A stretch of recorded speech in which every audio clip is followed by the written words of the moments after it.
Marcella Aprilia, mantan kekasih Pratama Arhan, tengah menjadi sorotan usai sang pesepak bola resmi menikahi Azizah Salsya.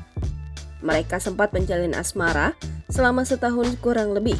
Sosok Marcella sendiri disebut-sebut telah menemani Pratama Arhan dari awal sebelum menjadi pesepak bola terkenal seperti saat ini. Sayangnya, tiba-tiba hubungan mereka harus kandas di tengah jalan. Kabar Pratama Arhan dan Marcella putus karena beda agama. Setelah itu, Pratama Arhan mempersunting putri anggota DPR RI Andre Rosiade, yaitu Azizah Salsya. Pernikahan bek timnas Indonesia ini dengan Azizah Salsya pun sukses mengejutkan publik karena mereka tak pernah mengumbar kemesraan tiba-tiba menikah. Usai sang mantan menikah, Marcella pun kerap mengunggah kutipan-kutipan yang diduga menyindir sang mantan pasca pernikahan Pratama Arhan dan Azizah Salsya.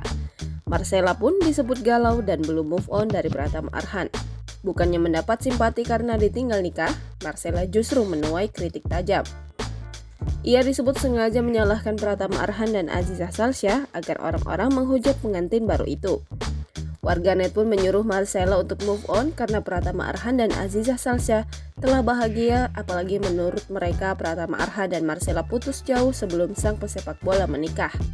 Tak terima dirinya mendapat komentar pedas, Marcella Aprilia pun akhirnya buka suara dan membalas komentar netizen tersebut. Dengan tegas, Marcella mengatakan bahwa hubungannya dan Pratama Arhan baru berakhir bulan Juli, sebulan sebelum mantan kekasihnya melangsungkan pernikahan di Jepang. "Gua putus Juli," jawab Marcella mengutip dari komentarnya pada Minggu 27 Agustus 2023. Jawaban Marcella langsung membuat publik berasumsi, pasalnya foto-foto kedekatan Azizah Salsya dan Pratama Arhan pada bulan Juli sempat ramai. Pesepak bola asal Blora ini pun disebut telah berselingkuh dari Marcella Aprilia dan memilih mengakhiri hubungannya.